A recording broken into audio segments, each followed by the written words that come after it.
ہم نہ بڑی جلدی ہے، ہمیں دعا کرائی ہے تو آج شام تک مسئلہ ٹھیک ہونا چاہیے، دعائی کھائی ہے تو طبیعت شام تک ٹھیک ہونی چاہیے۔ اگر ہم راہ حق کے مسافر ہیں تو شام کو ہمیں قرب الہی مل چکا ہو، حضور کی بارگاہ کے ہم حضوری ہو چکے ہیں، ایسا نہیں ہے۔ آپ وقت دیں، سفر کو جاری رکھیں، تسلسل کے ساتھ سفر کریں، سفر کے لیے جتنے اسباب کی ضرورت ہے وہ سارے اکٹھے کریں، محنت پوری کریں، جد و جہد پوری کریں، ہمت پوری کریں، لیکن پھر نتیجہ اپنے رب کریم پہ چھوڑ دیں، پھر رزلٹ اپنے اللہ۔ کئی دفعہ ہماری چاہت اور ہوتی ہے، اللہ کی حکمت اور ہو، تو اللہ کی حکمتوں پر بہت ساری چیزوں کو چھوڑے، کمزور باتیں کرنی چھوڑ دیں، مایوسی کے جملے اپنی زندگی سے نکال دیں۔ ہم مسلمان ہیں، آپ بیمار ہو گئے ہیں تو یہ بھی خدا کا فضل ہے، گناہ معاف ہوں گے۔ اگر اللہ تعالیٰ نے فقیر بنا دیا، غریبی آ گئی ہے تو یہ بھی فضل ہے، امیروں سے پہلے جنت میں جائیں گے۔ اگر اللہ تبارک و تعالیٰ نے کسی جگہ آپ کو مکان نہیں دیا اور دوسرے کو دے دیا ہے تو آپ وہ لوگ ہیں جو عظیم سنت ادا کر رہے ہیں سیدنا بلال حبشی کی۔ اگر کسی جگہ کوئی کمزوری آ گئی ہے، کوئی پیچھے رہ گئے ہیں تو یہ خدا کا فضل ہے۔ اللہ تعالیٰ نے چاہا ہمارے لیے جو فیصلہ تو ہم اس پہ راضی ہیں، لیکن اپنی زندگی اور شکوے اتنے بڑھا لیے، ہم نے اتنے بڑھا لیے کہ لوگوں سے شکوے کرتے کرتے رب رسول سے بھی شروع کر دیے۔ غلام بھی کبھی شکوہ کرتا ہے، آقا کا بھی شکوہ ہوتا ہے، بندہ بھی کبھی شکوہ کرتا ہے، رب کا بھی شکوہ ہوتا ہے، یہ بھی کبھی ہوتا ہے۔ آپ نہ مانے پر یہ شکوہ ہے کہ میں بڑے ڈاکٹروں کے پاس گیا ہوں، آرام نہیں آیا، نہ ماننے پر یہ شکوہ ہے۔ میں نے کبھی کسی کو ستایا تو نہیں پر میرے حالات بھی ٹھیک ہوتے ہیں۔ آپ نہ ماننے پر یہ شکوہ ہے کہ فلانے کے پاس دولت زیادہ ہے، اس نے پتہ نہیں وہ آگے نکل گیا اور میں پیچھے رہ گیا، نہ ماننے پر یہ شکوہ ہے۔ کس سے کر رہے ہو؟ رب رسول سے؟ وہ ہس بولے تھے دی مہربانی اساں تے لاڈ ہی لڑاونے نے۔ کس سے شکوہ کر رہے ہو؟ خدا کے بندو، غلام غلامی کرتے ہیں، شکوے کرتے ہیں کوئی؟ میں نے سنا ہے، مجھے پکا نہیں پتا، میں نے سنا ہے کہ ہوا تیز ہو تو جہاز کی سپیڈ لوگ بڑھا دیتے ہیں۔ مخالف سمت اگر ہوا تیز ہو تو جہاز کی سپیڈ یعنی وہ اگر تیز چل رہی ہے تو ادھر سے بھی تیز چلے گی تو اس کا سینہ ذرا جلدی چیرا جائے گا اور آگے بڑھے گی۔ صبر اور استقامت، اگر آپ نے زندگانی میں آگے بڑھنا ہے تو ان دو چیزوں کا وجود آپ کے ساتھ ہونا بڑا ضروری ہے۔ ہمارے مزاجوں میں بڑی جلدی بے صبری آ جاتی ہے، پائے سے بات نہیں ہوتے، کسی بات میں ٹھہراؤ نہیں ہوتا، طبیعت کے اندر وہ والا مزاج نہیں ہوتا جو انسان کو آگے لے کے چلتا ہے، جو اس کو آگے بڑھاتا ہے۔ اگر آپ نے آگے بڑھنا ہے تو پھر ذرا آپ میں کے مزاج میں ٹھہراؤ ہونا چاہیے، پھر ذرا تھوڑا سا سکون ہونا چاہیے۔ میرے رسول کریم علیہ السلام کی خدمت میں ایک شخص نے عرض کیا تھا، یا رسول اللہ صلی اللہ تعالی وسلم، مجھے کوئی ایسی نصیحت کر دے کہ پھر مجھے کسی اور سے پوچھنے کی ضرورت نہ رہے۔ تو حضور نے ایک ہی جملہ کہا، فرمایا جب تو نے کہا نا کہ اللہ میرا رب ہے، پھر ڈٹ جا، پھر اس پہ ڈٹ جا، پھر کھڑا ہونا سی۔ جب آپ میں استقامت ہوتی ہے، صبر ہوتا ہے، دیکھیں حالات جب بگڑے تو انہیں صحیح ہونے میں ٹائم لگتا ہے کہ فوراً ٹھیک ہو جاتے۔ آپ بیمار ہو گئے، تکلیف ہوئی، کوئی آپ کو بیماری لگ گئی، آپ ڈاکٹر صاحب کے پاس گئے، انہوں نے آپ کو دیکھا، ٹریٹمنٹ کی، پھر دوائیاں لکھیں، پھر انہوں نے آپ کو کہا کہ آپ کو 1 ہفتہ یا 1.5 ہفتہ دوائی کھانی ہے، یہ ایک شربت کی شیشی ہے، یہ ایک بوتل ہے، یہ ایک سیرپ ہے، 1 چمچ صبح 1 شام، اور پورا ہفتہ آپ نے استعمال کرنا ہے۔ اب آپ تو کہہ رہے تھے کہ میں نے ابھی ٹھیک ہونا ہے گھنٹے کے بعد، تو سارا نہ پی لوں، سیرپ سارا نہ پی لوں ابھی، اور 1.5 ہفتے کی دوائی ابھی نہ کھا لوں، تھوڑی تھوڑی کر کے بھی تو کھانی ہے نا، ساری کٹھی نہ کھا لوں، ہو جائیں گے ٹھیک؟ کیا خیال ہے آپ کا؟ نہیں ہوں گے۔ کیوں؟ اس لیے کہ جس ترتیب سے ڈاکٹر نے آپ کو بتلایا ہے، آپ کا وجود اسی ترتیب سے اسے قبول کرے گا، آپ کا جو وہ مرض ہے وہ اسی ترتیب سے بہتر ہوگا جس ترتیب سے ڈاکٹر نے، طبیب نے، حکیم نے آپ کو بتلایا ہے، اسی مرتب ترتیب سے آپ نے اس کو دوا کو استعمال کرنا ہے، تو اسی ترتیب سے وہ سارے معاملات ٹھیک ہوں گے۔ اب آپ کا تو منشا تھا کہ میں نے سویرے فوراً اٹھنا ہے اور میں نے دوا کھانی ہے تو میں نے فٹافٹ ٹھیک ہو جانا ہے، تو بھئی یہ آپ کی منشا تو ہے، لیکن حکمت کا تقاضا یہ نہیں ہے. حکمت کا تقاضا یہ ہے کہ آپ کو ایک گولی کھانی ہے, ایک چمچ سیرپ کا پینا ہے, آپ کو مناسب پرہیز کرنا ہے, اس کے بعد جا کے آپ کی طبیعت ٹھیک ہوگی. لیکن اگر آپ کا یہ پروگرام بن گیا ہے کہ نہیں میں نے تو شام کو ہی ٹھیک ہونا ہے, تو یہ ممکن نہیں ہے. اس کے لیے آپ کو ذہنی طور پر تیار ہونا چاہیے. آپ کو سمجھنا چاہیے کہ بہت ساری چیزیں ایسی ہوتی ہیں جنہیں وقت دینا پڑتا ہے, بہت سارے حالات ایسے ہوتے ہیں جنہیں ٹائم دینا پڑتا ہے. وہ اپنے وقت پر جا کے چیزیں درست ہو جاتی ہیں. لیکن ہم چاہتے ہیں کہ ہم ابھی کریں, سویرے کریں, شام کریں. وہ کئی دفعہ صحیح کرنے کی بجائے ماحول کو ہم خراب کر لیتے ہیں. انہیں وقت دیں, انہیں ٹائم دیں, انہیں موقع دیں. لیکن جو بندہ صبر ہی نہ کر پائے, جو کہ جی بڑی دور سے آیا ہوں, بڑی دیر ہو گئی, بڑا ٹائم ہو گیا, کب جا کے مسئلہ حل ہوگا, وہ جو آپ نے بتایا تھا وہ تعویذ کب اثر کرے گا, وہ دعا کب قبول ہوگی, وہ فلانا معاملہ کب. بھئی یہ ڈیٹ تو آپ کو رب رسول ہی دے سکتے ہیں. بندہ تو کوئی اطلاع ہی دے گا, پیغام ہی دے گا, دعا ہی کرے گا. اگر زندگی میں حوصلہ ہی نہیں ہوگا, اگر آپ کو یہ قرار ہی نہیں آئے گا, ٹھہرنا ہی نہیں آئے گا کسی میدان میں. دیکھیں کچھ ایسی اذیتیں ہوتی ہیں جو اذیت ناک ہوتی ہیں, لیکن اگر غلامی میں آ جائے نا آپ تو وہ اذیت ناک نہیں ہوتی. اس چبن میں مزہ آنے لگتا ہے. کئی درد بھی مزیدار ہوتے ہیں, کئی درد بھی کبھی زخم ٹھیک ہونے پہ آ جائے نا تو اسے چھیڑو تو مزہ آتا ہے, اس لیے کہ کچھ درد بھی مزیدار ہوتے ہیں. آتش سے کسی نے کہا تو روتا بڑا ہے, اس نے کہا محبوب کی یاد میں تڑپتا ہوں. ابھی تو ایک دل ہے, میں نے تو خواہش تھی کبھی دو ہوتے نا تو صحیح کر کے تڑپتا. رب نے دل ایک بنایا, کہتا وہ مزہ دیا ہے تڑپنے کہ میری آرزو ہے یا رب میرے دونوں پہلوؤں میں دل بے قرار ہوتا. درد میں بھی مزہ ہے, پر شرط یہ ہے کہ لوگ درد میں بھی جینا سیکھیں. ہم نہ آرام میں جینا چاہتے ہیں, پنکھے کے نیچے جینا چاہتے ہیں. کاش کہ ہمیں صحرا میں بھی نیند کا مزہ لینے کا طریقہ آئے, پھر زندگی کے سارے راستے آسان ہیں, پھر اقرار بھی مشکل نہیں. لیکن چونکہ حوصلہ نہیں, صبر نہیں, وہ والا قرار نہیں جو ایک مسلمان سے رب رسول کا مطالبہ ہے. حدیبیہ کے موقع پہ نا نبی پاک صلی اللہ علیہ وسلم نے جو شرطیں کافروں کے ساتھ طے کی تھی نا, حضور نے نور بصیرت سے کی تھی نا, تو انہی شرطوں نے پھر فتح کے باب کھول دی. ان فتحنا لک فتحا مبینا. ایک شرط یہ تھی کہ اگر کوئی مسلمان مدینے سے مکے آئے گا تو مکے والے واپس نہیں کریں گے, رکھ لیں گے. پھر غور کریں, کوئی مسلمان اگر مدینے سے مکے آئے گا تو مکے والے واپس نہیں کریں گے. اور اگر کوئی بندہ مسلمان اپنے آقا کی مرضی کے بغیر مسلمان ہو جائے اور وہاں سے وہ مدینے آئے گا تو حضور پناہ نہیں دیں گے. تو میرے بھائی, محبوب کی طرف سے آنے والا نہ صرف سوکھ ہی نہیں قبول کرنا چاہیے, دکھ بھی قبول کرنا چاہیے, دکھ بھی قبول کرنا چاہیے. ہمارا یہ مسئلہ ہے کہ ہم نہ میٹھی میٹھی کے قائل ہیں, کڑوی کڑوی کے قائل نہیں. اگر وہ کبھی دکھ دینا تو محبوب کا دکھ بھی سکھ سمجھ کے قبول کرو. ہاں اس کی طرف سے کانٹا ہے کبھی تو اسے پھول سمجھ کے قبول کرو. وہ چبھے گا نہیں, انشاءاللہ مزہ ہی دے گا. وہ قبول تو کرو نا. تو اب حضرت ابو بصیر رضی اللہ تعالیٰ عنہ ایک صحابی تھے, ایک تو حضرت ابو جندل رضی اللہ تعالیٰ عنہ تھے نا, تو وہ تو حدیبیہ میں آ گئے. حضور مجھے لے جائیں, تو نبی پاک نے فرمایا میں نے وعدہ کر لیا ہے. ان کو بھی حضور نے واپس بھیج دیا. اور یہ بیچارے نا اپنے آقا کی جیل توڑ کے مکے سے بھاگ کے مدینے آئے. یا رسول اللہ مجھے قبول کر لے, میں بھاگ آیا ہوں, وہ بڑا ظلم کرتے ہیں, مارتے ہیں, تکلیف دیتے ہیں. وہ آئے تو ادھر سے نا اس کے مالک نے ایک دو بندے بھی بھیج دیے رکا دے کے کہ یا رسول اللہ آپ کا تو وعدہ تھا کہ آپ بندہ رکھیں گے نہیں. یہ آئے اور رکا بھی آ گیا.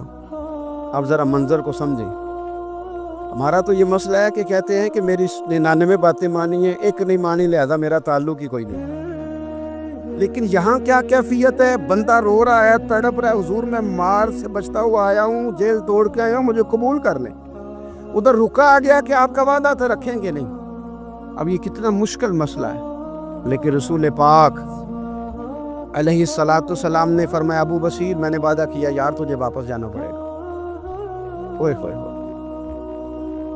لوگ تو کہتے ہیں نا کہ وہ پیر صاحب نے کہا تھا تو میرا کام نہیں ہوا, لہذا میری بیعت ہی گئی, چھٹی ہو گئی.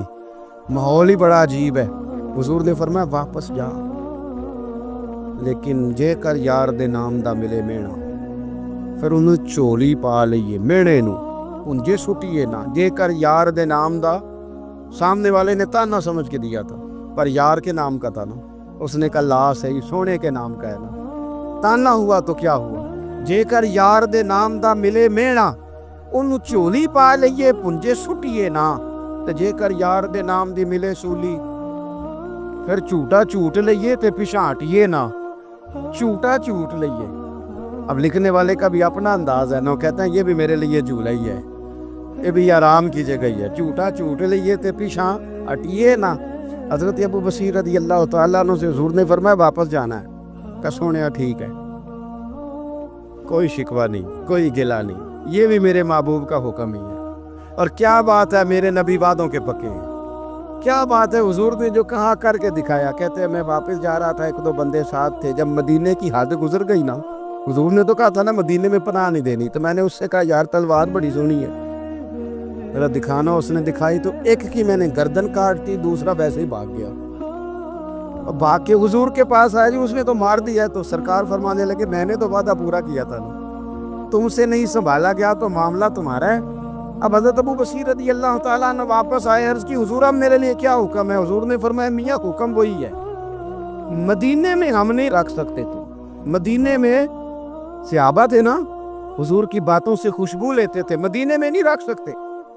حضرت ابو بصیر کہتے ہیں میں مدینے کی سرحد سے نکل گیا، اس جگہ چلا گیا جو نہ مکے کی ریاست میں تھا نہ مدینے کی، ایک مقام ایس تھا جہاں میٹھے پانی کے کنویں تھے، وہاں رہنے لگا۔ حضرت ابو جندل کو پتہ چلا کہ ایک نیا ٹھکانہ بن گیا، وہ بھی جیل توڑ کے آ گئے، 70 بندے آ گئے، وہاں سے قافلے گزرتے تھے کافروں کے، یہ بھی مسلمانوں کو تنگ کرتے تھے، اگر مکے سے کوئی قافلہ گزرتا تھا تو ہم نے بھی ان کو پکڑا، کافر کا مال مال غنیمت اسباب بن گیا، اور وہ جب قافلہ لے کے آتے تھے تو ڈرے ہوتے تھے، اور ان کو تو ستایا تھا نا، کہتے ہمیں ستایا بڑا تو ہم تو انقلابی بن گئے تھے، ہم تو رکھ لیتے نا، بڑی منت کرتے، بڑی جان مشکل سے چھڑاتے، 70 بندے ہو گئے، پھر 300 ہو گئے۔ ابو بصیر کہتے ہیں دنیا مدینے جاتی تھی لیکن ہم تڑپتے تھے، ہم تڑپتے تھے، روت لنگ گئی ہے پھر باہر آ گئی، یہ جو چٹھیاں مدینے ہوائیاں نہیں، ہم تڑپتے تھے کہ یار کوئی موقع ملے، روز رات کو روتے تڑپتے۔ 300 انقلابیوں کا جتھا صبر سے بیٹھا ہے مدینے کی سرحد پہ، اندر آنے کی اجازت نہیں، پر غلامی میں روز اضافہ ہو رہا، صبر دیکھو غلامی میں روز اضافہ ہوتا ہے۔ تنگ آ گئے کافر، پہلے بڑی ڈینگیں مارتے تھے کہ دیکھو ہم نے کیسی شرط منوائی ہے، کیسی شرط منوائی ہے کہ ان کا بندہ آئے گا تو ہم واپس نہیں کریں گے، ہمارا جائے گا تو انہیں کرنا پڑے گا، پھر اتنے تنگ آئے کہ خود آ کے کہنے لگے حضور مہربانی کریں یہ شرط تو ختم کریں، اور ان 300 کو تو مدینے بلائیں، مہربانی فرمائیں۔ حضور بڑے خوش ہوئے، آج غلاموں کے نام پیغام لکھا، غلاموں کے نام پیغام لکھا، چٹھی لکھی حضور نے۔ چٹھی کس چیز کی لکھی؟ آ جاؤ یار مدینے آ جاؤ، چٹھی آئی مدینے آنے کے لیے، حضرت ابو بصیر کے نام چٹھی گئی، آ جا یار مدینے، آ جا تیرے نام پیغام سب لائی ہے سرکار نبی سے، اور آیا ہے بلاوا مجھے دربار نبی سے۔ پیغام آیا، حضرت ابو بصیر اتنے بیمار تھے کہ نزع کا عالم تھا، لیکن اس عالم میں بھی انتظار تھا، اس آخری ویلے اکھیاں میریاں رات تکنائے تیرا تے سجنا کچھ بھی نہیں جانا، یہ پا جاویں ایک پھیرا، تے سر میرے تے آن کھلوویں تے پھر پردہ رہ جائی میرا، سوکھا نکلے صاحب ظہوری، یہ ویخ لوے مکھ تیرا۔ حضرت ابو بصیر کو نہ وہ رکا گیا، حضور کی چٹھی گئی تو یوں چٹھی پڑی، حضور نے فرمایا آ جانا، رستہ کھل گیا ہے، تو آ جا، کھل گیا رستہ، دعا فرماؤ مدینے کے رستے کھل جائیں، کرو نا یار دعا مدینے کے رستے کھل جائیں۔ کچھ ایسے ہیں جنہوں نے سارے دکھ سنانے ہی مدینے جا کے ہوتے، کچھ لوگ ایسے ہیں جن کے دل اور کلیجے پھٹنے کو آ گئے، دعا کرو رستے کھل جائیں۔ حضور نے فرمایا آ جا تیرا راہ کھل گیا۔ حضرت ابو جندل کہتے ہیں میں سرانے کھڑا تھا، حضرت ابو بصیر کے خط پڑھا، مسکرائے، اشارے سے کہنے کہ دیکھ میرے نبی کا خط آیا، حضور کی چٹھی میرے نام آئی ہے پڑھنا، میں نے بھی پڑھی، پہلے روئے پھر کلمہ پڑھا، پھر میرا ہاتھ تھاما، روح ہی پرواز کر گئی، ہمیشہ کے لیے، ہمیشہ کے لیے۔ وہ ظاہری جسم کے ساتھ تو مدینے نہ پہنچے، پر قبر میں گئے تو مدینے والے کی زیارت نصیب ہو، قبر میں حضور کی زیارت نصیب ہو گئی، قبر میں۔ حضرت ابو جندل کہتا ہے میں نے جنازہ پڑھا اور اسی مقام پہ جہاں انہوں نے انتظار کیا تھا نا، وہ مقام میں انتظار ان کا مزار بنا، مزار کے ساتھ مسجد بنی، مسجد کا نام مسجد ابو بصیر رکھا گیا۔ انہوں نے اس انتظار میں جان دے دی، پر صبر کیا، شکوہ نہیں کیا۔ ہم نا ٹائم نہیں دیتے، ہمیں جلدی بڑی ہے، کاروبار ٹھیک ہو جائے تو شام کو ہو جائے، بچہ تندرست ہو جائے تو پھر شام کو ہو جائے، مخالفین ٹھیک ہو جائیں تو شام کو ہو جائیں۔ ہمارے سارے کام شام سے پہلے پہلے، بلکہ جو ولی بننا چاہتا ہے وہ بھی کہتا ہے 1.25 گھنٹے میں بنا دو، لیٹ نہ کرو۔ کیونکہ بہت سارے تو کہتے ہیں یہ کہ نظر کرے، میں نے کہا آپ کوئی عمل بھی کرے نا، آپ تھوڑی محنت بھی کرے نا۔ کہتے ہیں کہ نظر کریں۔ ہمارے درویش کہا کرتے تھے کہ آج کل مرید کہتے ہیں نہ نماز پڑھاؤ، نہ روزہ رکھاؤ، نہ وظیفہ کراؤ، نہ کوئی اور کام کراؤ، سانو ایویں ہی بخشاؤ۔ تو بھئی اللہ نے خود 5 نمازیں فرض کی، رمضان کے روزے فرض کیے، زکوٰۃ فرض ہے۔ تو جب اللہ نے ذمہ داریاں لگائی ہیں تو پھر کون ہے جو بغیر ذمہ داریوں کے آگے جائے؟ ہم وقت نہیں دینا چاہتے، ہمارے اندر جو حوصلے کی کمزوری ہوتی ہے، ہمارے اندر جو وہ ایک بہت بڑا معاملہ ہوتا ہے کہ کسی بھی طریقے سے یہ معاملہ ختم ہو، کسی بھی طریقے سے شفا ہو، جلد از جلد ہم اس بات سے نکلیں، تو یہ بات ہماری درست نہیں ہے۔ ہمیں وقت دینا چاہیے۔ حضرت سیدنا عاصم بن ثابت بن قیس، بخاری میں بھی موجود ہے اور بھی بہت ساری کتب میں یہ روایت موجود ہے۔ حضرت عاصم بن ثابت بن قیس رضی اللہ تعالیٰ عنہ، آپ نے نا جنگ احد میں بڑی دلیری کے ساتھ آپ لڑے تھے۔ 2 لوگوں کو آپ نے قتل کیا تھا، مصافے اور حارث کو۔ ان کی والدہ سلافہ بنت سعد، سلافہ بنت سعد بڑی مالدار عورت تھی، بڑی تیز تھی۔ اس نے قسم کھائی تھی کہ میرے 2 بیٹے چونکہ حضرت عاصم بن ثابت نے قتل کر دیے، اس نے قسم کھائی تھی کہ میں نا معاذ اللہ انہیں قتل کراؤں گی اور ان کی گردن اترواؤں گی اور ان کی کھوپڑی میں شراب بھر کے پیوں گی۔ جملے بولنے والے کئی دفعہ بڑا ہی بول جاتے ہیں۔ حضرت عاصم بن ثابت بن قیس رضی اللہ تعالیٰ، سلافہ بن سعد کہنے لگی کہ میرے بیٹے چونکہ انہوں نے قتل کیے تو 100 اونٹ دوں گی جو انہیں شہید کرے گا، اور پھر میں معاذ اللہ ان کی گردن اتروا کے کھوپڑی کے اندر شراب بھر کے پیوں گی۔ حضرت عاصم بن ثابت بڑے بہادر تھے، قابو نہ آ سکے۔ کافروں نے ایک چال چلی کہ مدینے سے کچھ مبلغ مانگے تبلیغ کرنے کے لیے، بطور مبلغ کو مانگا، لیکن رستے میں بددیانتی کی، جھوٹ بولا، ظلم کیا، انہیں گرفتار کیا، اور گرفتار کر کے معاذ اللہ تعالیٰ انہیں بیچنا چاہا۔ حضرت عاصم بن ثابت کہنے لگے میں میدان کا آدمی ہوں، میں قید ہونے سے لڑائی کرنے کو بہتر سمجھتا ہوں، میں کفار کا قیدی ہونے سے شہید ہونے کو فضیلت دوں گا۔ تلوار نکال لی، نیزے نکال لیے، لڑنے لگے۔ اب اکیلا آدمی اور سامنے درجنوں بیسیوں لڑنے والے، سب کا رخ جب انہی کی طرف ہوا، حضرت عاصم بن ثابت بن قیس رضی اللہ تعالیٰ عنہ سمجھنے لگے اب شہید ہو جاؤں گا۔ تو آپ نے ایک دعا مانگی، کہنے لگے اے اللہ میرے بدن کی حفاظت کرنا، اے اللہ میرے وجود کی حفاظت کرنا، گویا میری لاش کی یہ بے حرمتی نہ کرے، اللہ حفاظت کرنا۔ شہید کر دیے گئے۔ جیسے ہی آپ شہید ہوئے تو اب وہاں تو منت یہ تھی نا معاذ اللہ کے گلا کاٹیں گے اور معاذ اللہ کھوپڑی میں شراب پیئیں گے۔ انہوں نے دعا کر دی، یا اللہ حفاظت کرنا۔ آپ سب بھی دعا کریں، یا اللہ ہماری حفاظت فرما، اے اللہ دنیا میں بھی حفاظت فرما، قبر میں بھی حفاظت فرما، حاسدوں سے، شریروں سے، مفسدوں سے، اے اللہ حفاظت کرنا، یہ دعا فرمائی۔ جب آپ شہید کر دیے گئے نا، لاش مبارک قریب تھی، تو کافر گردن کاٹنے کے لیے آگے بڑھے تو سینکڑوں کی تعداد میں شہد کی مکھیاں آ گئی، انہوں نے گھیرا ڈال لیا سارے وجود کو۔ اب کتنی کو مکھیاں اڑائیں؟ ایک کو اڑاتے ہیں 10 اور آ جاتی ہیں، 2 کو اڑاتے ہیں 10 اور ان کا خیال تھا شاید وجود کاٹنے آئیں گے، وہ چلے گئے، کہنے لگے شام کو جب مکھیاں چلی جائیں گی تو دوبارہ آئیں گے، لیکن جب مکھیاں اڑی تو انہوں نے وجود کو چھوا بھی نہیں تھا، انہوں نے وجود کی حفاظت کی، دعا مانگی تھی، اے اللہ ان سے میری حفاظت فرما، مجھے ثابت قدم رکھ۔ مکھیوں نے وجود کو چھوا بھی نہیں، اور جب رات ہوئی تو نہ بادل تھے، نہ پانی تھا، نہ ہوا تھی، لیکن اللہ نے پانی بھیجا، بارش آئی، حضرت عاصم بن ثابت کی لاش کو بہا کے لے گئی، وجود بہا کے لے گئی، سویرے ڈھونڈتے رہے پر ان کا وجود کسی کو ملا، بعد مرن دے مکھڑا میرا ہو جاوے جے تازہ، پھر سمجھ لینا محبوب میرے نے آن پڑے ہے جنازہ، پھر سمجھ لینا محبوب میرے نے آن پڑے ہے۔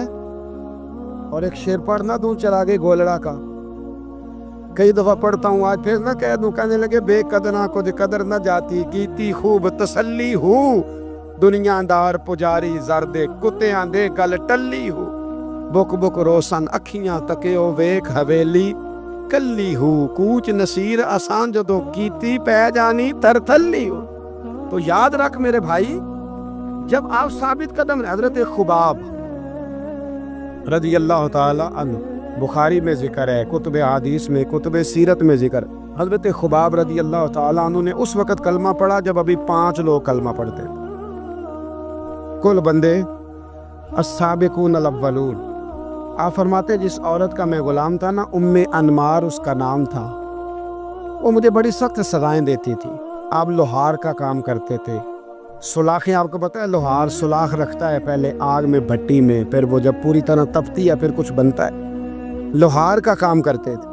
آپ فرماتے ام انمار میرے ساتھ یہ کرتی کہ مجھے سخت اذیت دیتی، کلمہ چھوڑنے پر مجبور کرتی۔ ایک دفعہ تو ایسے ہوا کہ اس نے کافروں کی ڈیوٹی لگائی، میں گلی سے گزر رہا تھا، مجھے نہیں پتا تھا ان کی پہلے سے تیاری، انہوں نے کوئلے جلا کے رکھے ہوئے تھے، مجھے پکڑا، میرا کرتا زبردستی اتارا، کوئلوں پہ لٹا دیا اور میرے وجود پر وزنی پتھر رکھ دیے، فرماتے ہیں میری چربی پگھلی تو کوئلے بجھے۔ یہ شہادت گاہ الفت میں قدم رکھنا، لوگ آسان سمجھتے ہیں مسلمان ہونا، زخم پہ زخم کھا کے جی، خون نے جگر کے گھونٹ پی، آہ نہ کر لبوں کو سی، یہ عشق ہے کوئی دل لگی نہیں، اس میں بڑی برداشت کرنی پڑتی ہے۔ آپ فرماتے ہیں کہ حضور علیہ السلام نہ خانہ کعبہ کی دیوار کے ساتھ ایک لگائے بیٹھے تھے، میں ایک دن حاضر، مجھے بڑی تکلیف دیتے تھے، کہتے ہیں جب میں کام کر رہا ہوتا تھا تو میری مالکن آتی تو وہ نکال کے نا سلاخ تو میرے سر پہ رکھ دیتی، میرا سارا وجود زخمی تھا، حضور خانہ کعبہ کی دیوار سے ٹیک لگائے بیٹھے تھے، میں حاضر ہوا تو محبوب کریم بھی اٹھے، تو حضور علیہ السلام سے میں نے عرض کی حضور دیکھیں مجھے کتنی تکلیف دی جاتی، تو ابھی فرمانے لگے بس اتنی، فرمایا تم سے پہلے لوگوں کے سروں پر آرے رکھ کے 2 حصوں میں چیر دیا جاتا تھا، لوہے کی کنگھیوں سے ان کے وجود ادھیڑ دیے جاتے تھے، پر وہ سی نہیں کرتے تھے، اف نہیں کرتے تھے، میں خبردار بس اتنی۔ اور پھر میرے حضور نے ہاتھ اٹھائے، کہا اے اللہ خباب کی مدد فرما، اے اللہ خباب کی، اتنے لفظ ادا کی۔ حضرت خباب کہتے ہیں پھر میں نے وقت کو وقت دیا، پھر میں نے حالات کو وقت دیا، پھر میں نے اپنے محبوب کی دعا کو قبول ہوتے دیکھا۔ فرماتے وہ میری مالکن یہ مجھے تکلیف دیتی تھی، اذیت دیتی تھی، پر اس کا حال یہ تھا کہ اس کے سر میں درد اٹھا، اور جس طرح کتا چیختا ہے جب اسے مارا جاتا ہے تو وہ چلاتا ہے، اس طرح وہ آوازیں نکالتی۔ پھر وہ بہت بڑے طبیب کے پاس گئی تو اسے کسی نے کہا کہ لوہے کی سلاخوں سے اپنے سر کو دگوایا کر، داغ دیا کر، اسے جلایا کر جگہ جگہ سے، تاکہ تیرے اندر کا درد ختم ہو۔ تو آپ فرماتے ہیں پھر لوگوں میں نے صبر اور استقامت کا رزلٹ دیکھا کہ وہ جو مجھے بطور سزا میرے سر پہ سلاخیں رکھتی تھی، پھر وہ بطور دوائی منگانے لگی، میں سلاخ گرم کر کے لاتا اس کے سر پہ رکھتا، فرماتے ہیں پھر اسے سکون ہوتا، پھر وہ تڑپتی، اور چونکہ مجھے تو وقت یاد تھا نا، کہتے ہیں لیکن میں مصطفیٰ کریم کا کلمہ پڑھتا تھا، میں نے کبھی دوبارہ پلٹ کر اسے یہ بات یاد نہ کریں۔ آپ وقت دیں، ماحول کو ٹائم دیں، آپ دیکھیں، ہاں یہ ضرور دیکھ لیں کہ کہ آپ کے ضمیر کے اندر کوئی ایسی بات تو نہیں، کوئی ایسا معاملہ تو نہیں کہ جہاں آپ غلط ہیں؟ حضرت ام سلمہ رضی اللہ تعالیٰ عنہ، شوہر کا نام ہے ابو سلمہ، بیٹے کا نام ہے سلمہ، کہتی ہیں میں، میرا شوہر، میرا بیٹا، تینوں، چھوٹا بیٹا میرا، ہم نکلے مکہ مکرمہ سے مدینہ طیبہ جانے کے لیے۔ ایک کی بیٹا ہے، خاندان جمع ہے، شوہر کی گود میں بیٹا، اونٹ کے پیچھے میں۔ فرماتی ہیں مدینے کی سرحد آ گئی تو میرے میکے والے آ گئے، کہنے لگے ابو سلمہ نہیں لے جانے دیں گے مدینے اپنی بیٹی کو۔ میں نے کہا میں مسلمان ہوں، میں تو اپنے شوہر کے ساتھ مدینے جاؤں گی۔ انہوں نے کہا نہیں جا سکتے، تو نے جانا ہے تو جا، ہماری بیٹی نہیں جائے گی۔ زبردستی مجھ سے انہوں نے مجھے میرے شوہر سے الگ کیا۔ کہتی ہیں پھر میرے شوہر کے قبیلے والے آ گئے، وہ کہنے لگے اگر تم اپنی بیٹی کو نہیں نہ جانے دیتے تو یہ جو ہمارا پوتا ہے یہ ہماری نسل ہے، تمہارا نہیں، اسے ہم نہیں جانے دیں گے۔ وہ بچہ اپنی طرف کھینچتے تھے، میں اپنی طرف کھینچتی تھی، مدینے کی سرحد پہ۔ یہ جھگڑا زمین کے لیے نہیں ہو رہا، مکان کے لیے نہیں ہو رہا، حضور کے مدینے جانے کے لیے ہو رہا، حضور کے مدینے جانے کے لیے ہو رہا، مدینے جانے کے لیے ہو رہا۔ لنگ کئی مہینے تے برس گئے تے تیری دید نو دیدے ہی ترس گئے۔ انہوں نے بچہ کھینچا، میں نے اپنی طرف کھینچا، میرے بچے کا بازو اتر گیا۔ فرماتی ہیں میرے شوہر مدینے چلے گئے، بیٹا میرا میرے سسرال والے لے گئے، مجھے میکے والے لے گئے۔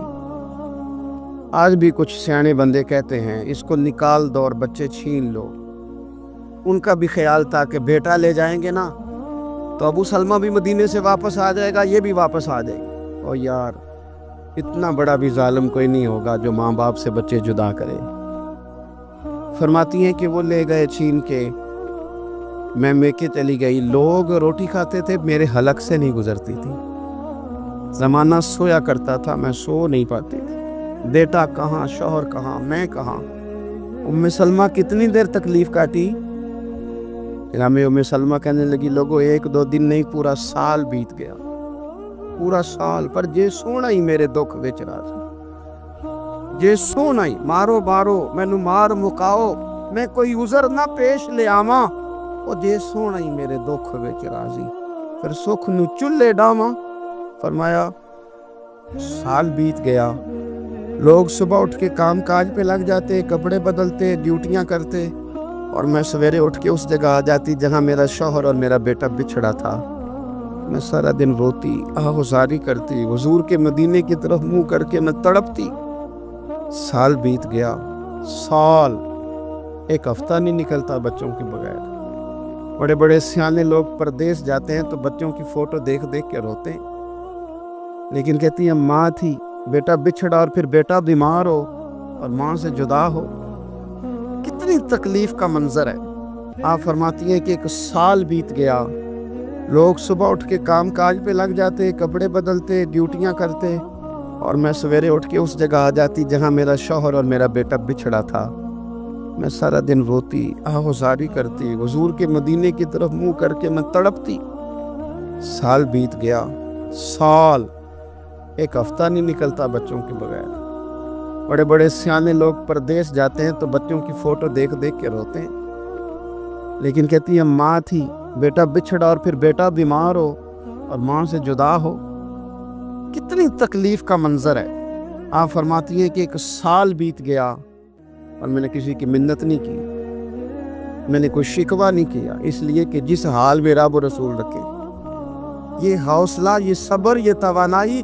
ایک سال کے بعد میرے چچا کا بیٹا میرے پاس سے گزرا، تڑپتے دیکھ کر کہنے لگا میری بہن تو سارا دن روتی رہتی ہے۔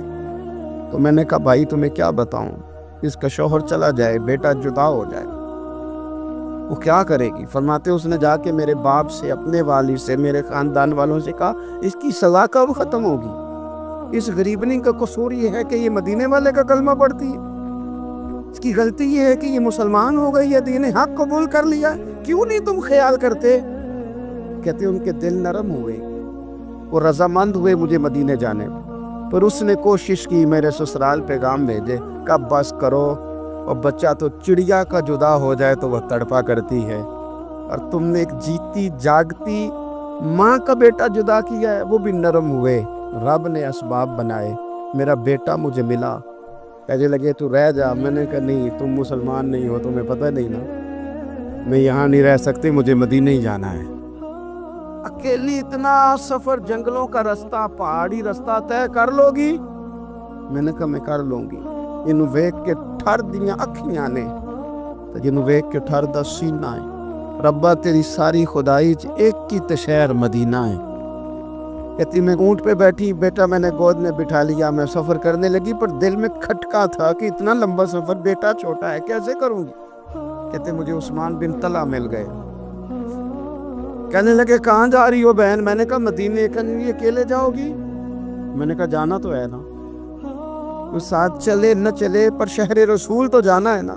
آپ فرماتی ہیں میں نے عثمان بن طلحہ سے نیک بندہ کوئی نہیں دیکھا، میرے اونٹ کی لگام تھام لی۔ جب مجھے اونٹ پہ بٹھاتے تھے نا، اونٹ بٹھا کے چلے جاتے تھے، میں بیٹھ جاتی تھی تو آ کے لگام تھامتے تھے۔ جب کہیں مجھے اتارتے تھے تو اونٹ بٹھا کے چلے جاتی تھے، میں اتر جاتی تھی تو اونٹ کو باندھتے تھے۔ سونا ہوتا تھا تو اونٹ بٹھا دیتے، میں اتر جاتی، وہ دور جا کے لیٹ جاتے۔ فرماتی تھی پھر میرے لیے میرے رب نے اسباب پیدا کی اور میں مدینہ پہنچی، میں شوہر سے ملی، اور لوگوں میرے نصیب دیکھو، میں رہنے کہاں لگی؟ حضور کے مدینے میں، شہر رسول میں، شہر رہ پائے نظر ہوش میں آ، یہ کوہ نبی ہے، میں حضور کے حرم کی زمین اور قدم رکھ کے چلنا۔ ارے سر کا موقع ہے او جانے والے، مدینے کے خطے، خدا تجھ کو رکھے غریبوں فقیروں کے ٹھہرانے والے۔ کہتی ہے میں وہاں بسنے لگی۔ آپ فرماتی ہیں مسلمانوں، شاید مجھ سے زیادہ تکلیف کسی نے نہ سہی ہو، اور دیکھو 1 سال پورا میں تکلیف میں رہی، اور جب میرا صبر سال کو پہنچا، صبر کی عمر 1 سال ہوئی، تو پھر رب نے بندوبست کیا، پھر میرے گھر والے بھی نرم ہو گئے، سسرال والے بھی نرم ہو گئے، رب نے میرے آنے جانے کے لیے ایک بندے کا بندوبست بھی فرما دیا، پھر میرا شوہر تک بھی میں پہنچ گئی، مجھے مدینہ الرسول بھی نصیب ہوا۔ 1 سال میں نے صبر کیا تھا، رب نے مجھے مستقل مدینے کا ٹھکانہ عطا فرما دیا۔ تو اپنی زندگی میں چیزوں کو سمجھے، غور کریں، وقت آپ کو دینا ہے، اور جب آپ وقت دیتے ہیں تو بہت سارے معاملات ٹھیک ہو جاتے ہیں۔ حضرت عمار بن یاسر بڑا شروع میں کلمہ پڑھا، ان لوگوں نے بڑی تکلیفیں اٹھائیں جنہوں نے آغاز اسلام میں کلمہ پڑھا، حالات اور طرح کے عزیز، میرے حضور کو بڑی اذیتیں دی جاتی تھیں۔ ابو لہب، عقبہ بن نبی معیط، یہ حضور کے 2 ہمسائے تھے۔ کچھ نفسیاتی تکلیفیں لوگ دیتے ہیں، ذہنی طور پر پریشان کرتے ہیں، مزاج ہوتا ہے۔ وہ دونوں کیا کرتے تھے؟ وہ سارا اپنے گھر کا کوڑا کرکٹ لا کے حضور کے دروازے پر پھینک جاتے۔ تو نبی کریم صلی اللہ تعالی وسلم فرماتے تھے کیا خوبصورت حق ہمسائیگی ادا کرتے ہو، کیا اچھا تم حق ہمسائیگی، اور دونوں طرف کے ہمسائے تکلیف دیتے، اذیت دیتے، حضور کو پریشان کرتے۔ حضرت عبداللہ بن مبارک رحمۃ اللہ علیہ کا ہمسایہ بھی اسی طرح کرتا تھا، وہ اپنے گھر کا سارا گند کچرا اٹھا کے آپ کے گھر میں پھینک دیتا۔ 1 دن بھی پھینکا، 2 دن بھی پھینکا، 3 دن بھی پھینکا، 4 دن بھی پھینکا، 5 دن بھی پھینکا، مہینوں بیت گئے، مہینوں بیت گئے۔ ایک دن کہنے لگا میں روز کچرا پھینکتا ہوں، خود ہی کہنے لگا آپ کو تکلیف نہیں ہوتی؟ آپ فرمانے لگے میں نے ایک برتن رکھ دیا، ایک جھاڑو رکھ دیا ہے، جب تو کچرا پھینکتا ہے تو میں اٹھا کے باہر پھینک آتا ہوں، اب تو بند نہ کرنا، اس لیے کہ مجھے عادت ہو گئی ہے۔ اب میں نے اپنے ٹائم میں سے ٹائم اس کچرے کو دینا شروع کر دیا ہے، اب تو بند نہ کرنا، اس لیے کہ مجھے اب اس بات کی عادت ہو گئی، اب میں روز اٹھاتا ہوں اور اٹھا کے ذرا باہر پھینک آتا ہوں، میں عادی ہو گیا ہوں تیری اذیت کا، اب میں تیری تکلیف کا۔ آپ میں سے بہت سارے لوگ شہروں کے رہنے والے ہیں، ہمارے دیہاتوں میں یہ ہوتا تھا کہ کسی بوڑھے بابے کو بچے چھیڑتے تھے، کبھی کبھی غلط کرتے تھے، ایسا کرنا نہیں چاہیے، لیکن بزرگ کو چھیڑتے تھے، تنگ کرتے تھے۔ کبھی وہ بچے نہ چھیڑتے تھے تو بزرگ خود کہتے تھے کہاں مر گئے آج سارے۔ اصل میں وہ پیار ہوتا تھا، وہ پیار لگ جاتا تھا، بتاتے نہیں تھے، لیکن علاقے کے بچوں کے ساتھ وہ غصہ ہوتا تھا، وہ چھیڑتے تھے۔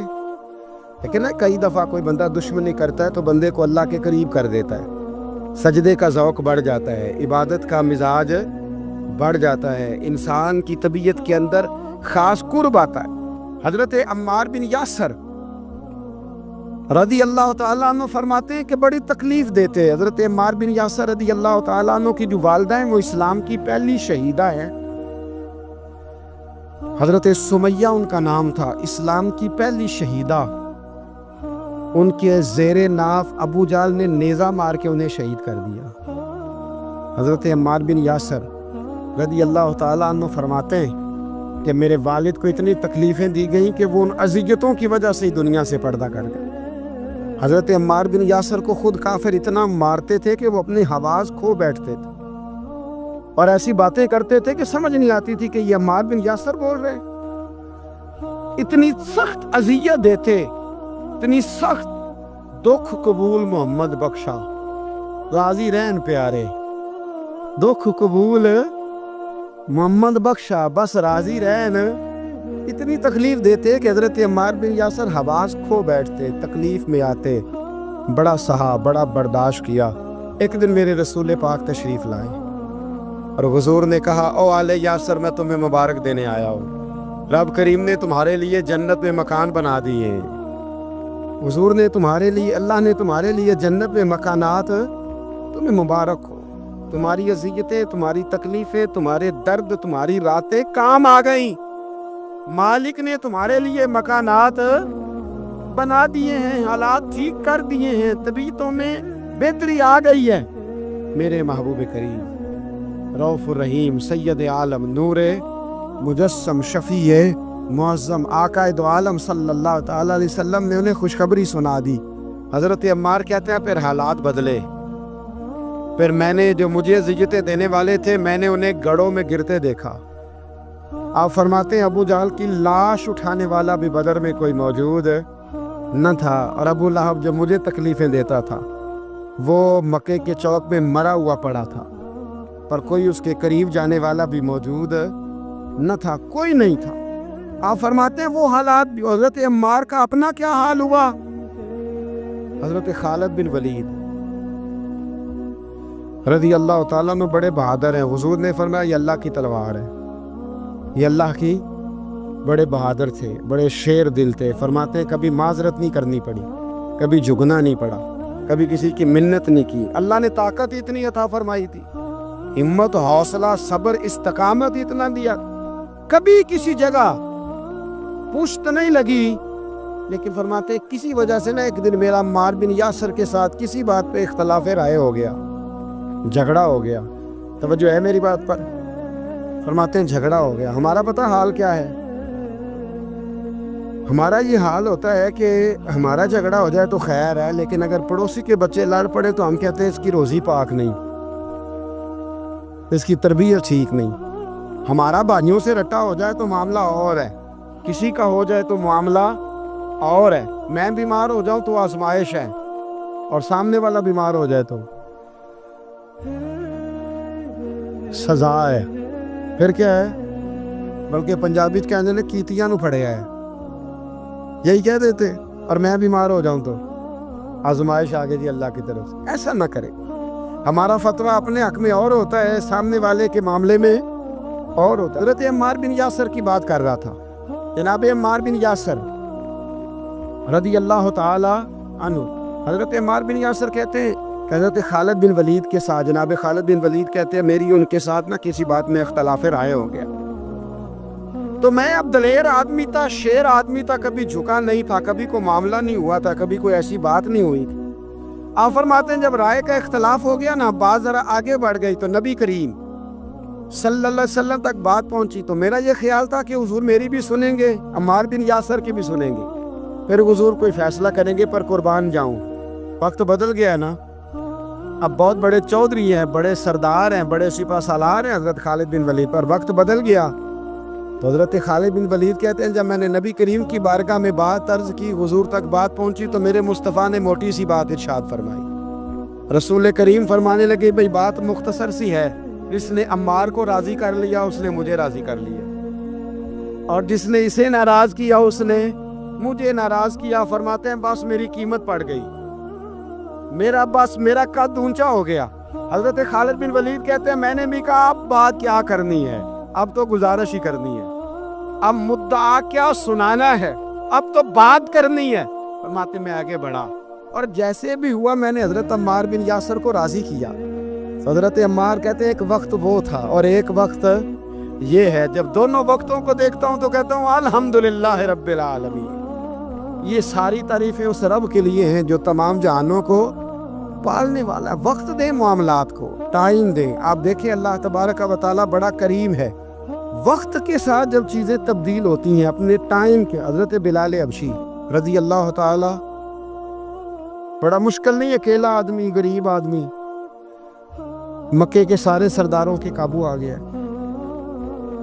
حضرت حسان میں نے خود اپنی آنکھوں سے دیکھا حضرت بلال کے گلے میں رسی ڈال کے بچے کھینچا کرتے تھے۔ یار خاصا مشکل کام نہیں۔ امیہ بن خلف ڈنڈوں سے مارتا ہے، آپ کے ہاتھ اور پیر چارپائی کے نیچے رکھ کے تو اوپر بیٹھے رہتے بڑی بڑی دیر، بڑی تکلیف نہیں، بڑی اذیت نہیں۔ لیکن حضرت بلال حبشی فرماتے ہیں پھر میں نے وہ سارے دکھ مٹتے دیکھے۔ وقت بیت گیا، وہی امیہ بن خلف ایک دن گھوڑے پہ تھا، گھوڑے اپنے کو تیار کر رہا تھا، لگام ڈال رہا تھا۔ حضور علیہ السلام گزرے تو فرمایا کیا کر رہے ہو؟ کہنے لگے اس گھوڑے پر بیٹھ کے آپ کو شہید کروں گا۔ تو حضور فرمانے لگے تیاری کر لے، تجھے قتل میں نہیں کرنا ہے۔ پھر جنگ کے موقع پہ نا ہلکی سی خراش لگائی رسول پاک نے اسے، یہاں گلے پہ، تڑپتا تھا، روتا تھا، سسکتا تھا۔ لوگ کہتے تھے امیہ کیا ہو گیا، اتنا سیانہ بندہ یہ کیا کرتا ہے؟ تو کہنے لگا تمہیں پتہ نہیں مجھے تکلیف کتنی ہے، ضرب تو چھوٹی ہے پر تمہیں پتہ نہیں لگائی کس نے ہے تو چھوٹی پر تمہیں خبر نہیں کہ لگائی کس نے ہے، کس نے یہ ضرب لگا دی ہے۔ پھر تڑپ کر سسک کر مرا۔ حالات بدل جاتے ہیں، حالات میں تبدیلیاں آ جاتی ہیں۔ اگر بیماری آ گئی، کوئی پریشانی آ گئی، کہیں کوئی اپنا دنیا سے چلا گیا تو یہ ذاتی تکلیف ہے، اس پر بھی صبر کرنا۔ اور اگر اپنوں نے، بیگانوں نے کوئی تکلیف پہنچا دی، کوئی اذیت دے دی، وہ اذیت کئی صورتوں میں ہو سکتی ہے۔ تانا بھی ایک اذیت ہے، طنز بھی ایک اذیت ہے، کسی شخص کے بارے میں غلط کلمہ کہنا بھی ایک اذیت ہے، اور مقابلے میں کھڑے ہو جانا، لڑائی کرنا، یہ بھی ایک اذیت ہے۔ اس پر بھی صبر کرو، ورابطو، اور اس طرح کرو کہ کمر بستہ رہو، جد و جہد کرتے رہو۔ واتقوا اللہ، اللہ سے ڈرو، لعلکم تفلحون، تاکہ تم کامیاب ہو جاؤ۔ صبر جب آپ کرتے ہیں نا، اور صبر کا ارادہ کرتے ہیں تو اللہ تعالیٰ صبر کی توفیق بھی عطا فرماتا ہے۔ ہم نے یہ دیکھا ہے کہ ہمارے پاس نعمتوں کی کمی نہیں، ہمارے فریزر خوراک سے بھرے ہوئے، ہمارے دسترخوانوں پہ انواع و اقسام کی چیزیں چنی ہوئی ہیں، ہماری الماریوں میں کئی ہمارے لباس تیار شدہ لٹکے ہوئے، ہماری جیبوں میں ہماری ضرورت کا سرمایہ اللہ نے ہمیں دے دیا۔ لیکن اس کے باوجود جو لوگ ایک دوسرے سے پیار نہیں کر پا رہے، جو ایک دوسرے کے قریب نہیں جا پا رہے، تو اس کی وجہ یہ ہے کہ صبر نہیں رہا، حوصلہ نہیں رہا، کسی چیز کو برداشت کرنا ہمارے مزاج کا حصہ ہی نہیں رہا۔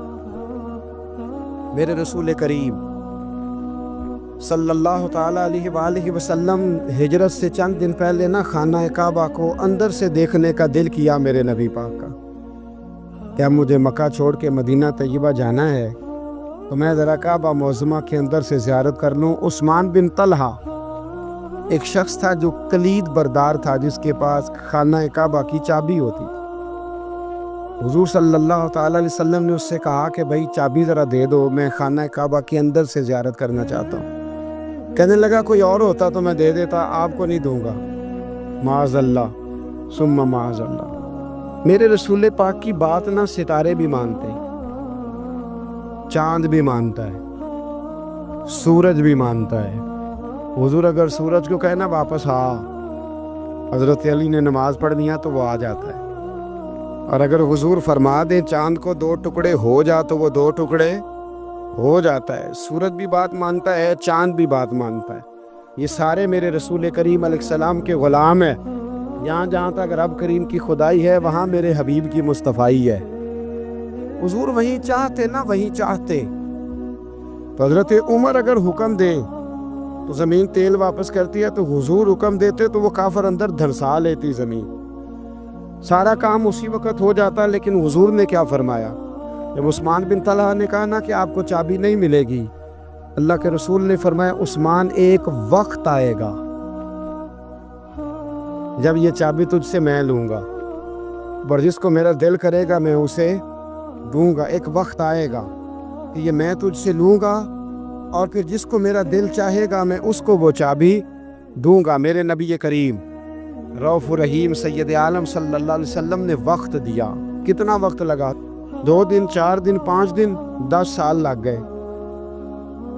حضور نے مکہ کو فتح کیا، حضور تشریف لائے، وہی چابی عثمان بن طلحہ کے پاس تھی۔ محبوب کریم نے بت توڑنے تھے، کعبہ کو ان سے پاک کرنا تھا، فرمایا لاؤ نا چابی کدھر ہے؟ عثمان کہتے ہیں حضور نے تو بات نہیں جتلائی، پر مجھے وہ لفظ یاد ہے کہ عثمان ایک وقت آئے گا، ایک سمجھیے گا بات کو، ایک وقت آئے گا جب چابی میں لوں گا، اور پھر جس کو میرا دل کرے گا میں اسے، پھر وقت آ گیا، پھر حضور نے چابی لے لی، نبی پاک نے بت توڑے، پر قربان جاؤں مدینے والے محبوب کے طریقے پر، فدا ہو جائیں حضور علیہ الصلوۃ والسلام کے کمال درگزر پر۔ جب حضور فارغ ہوئے نا بیت اللہ کو صاف کر کے، تو فرمایا کدھر ہے ابھی عثمان بن طلحہ؟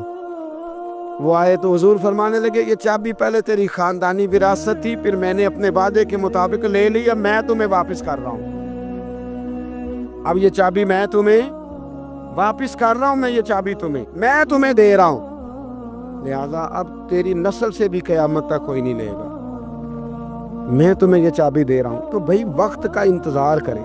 اور عثمان بن طلحہ کہتے ہیں میں نے حضور کا یہ کمال کرم دیکھا تو میں کلمہ ہی پڑھ گیا، میں مسلمان ہی ہو گیا۔ وقت کو دیکھیں، وقت کا انتظار کریں، آنے والا ٹائم دیکھیں۔